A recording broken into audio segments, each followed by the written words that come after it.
Taste the Daily. புதிய வருமான வரி மசோதா நாடாளுமன்றத்தில் இன்று தாக்கல் செய்யப்படுகிறது.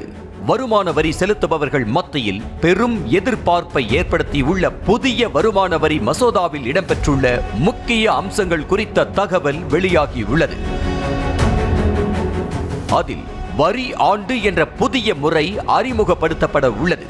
தற்போது வரி செலுத்துபவர்கள் மத்தியில் மதிப்பீட்டு ஆண்டு மற்றும் நிதியாண்டு ஆகியவற்றில் பெரும் குழப்பம் நிலவுகிறது. இதனால் இந்த இரண்டையும் ஒருங்கிணைத்து வரி ஆண்டு என்ற புதிய முறை அறிமுகப்படுத்தப்படும் என்று கூறப்படுகிறது. அதேபோல நிதியாண்டு பின்பற்றும் முறையில் எந்தவித மாற்றமும் இருக்காது என்றும் ஏப்ரல் 1ஆம் தேதி முதல் மார்ச் 31ஆம் தேதி வரையிலான காலகட்டமே நிதியாண்டாக பின்பற்றப்படும் என்றும் கூறப்படுகிறது.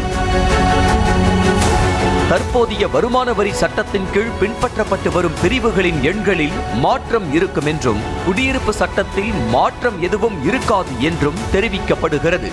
600 பக்கங்களுக்கு மேல் கொண்ட புதிய மசோதா 23 அத்தியாயங்கள் கொண்டவையாக இருக்கும் என்றும் 536 பிரிவுகளாகவும் 16 அட்டவணைகளாகவும் பிரிக்கப்பட்டு முழுமையான வருமான வரி மசோதாவாக அறிமுகப்படுத்தப்படும் என்றும் கூறப்பட்டுள்ளது.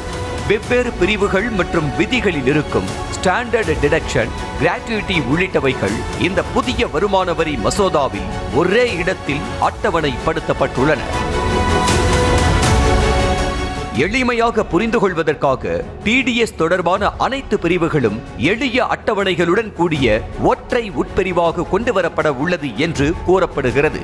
ஆனால் இது நடைமுறைப்படுத்தப்படும் போது சில சிக்கல்களை சந்திக்க நேரிடும் எனவும் அப்போது நிறைய மாற்றங்கள் செய்யப்பட வேண்டியதாகவும் இருக்கும் எனவும் கூறுகின்றன.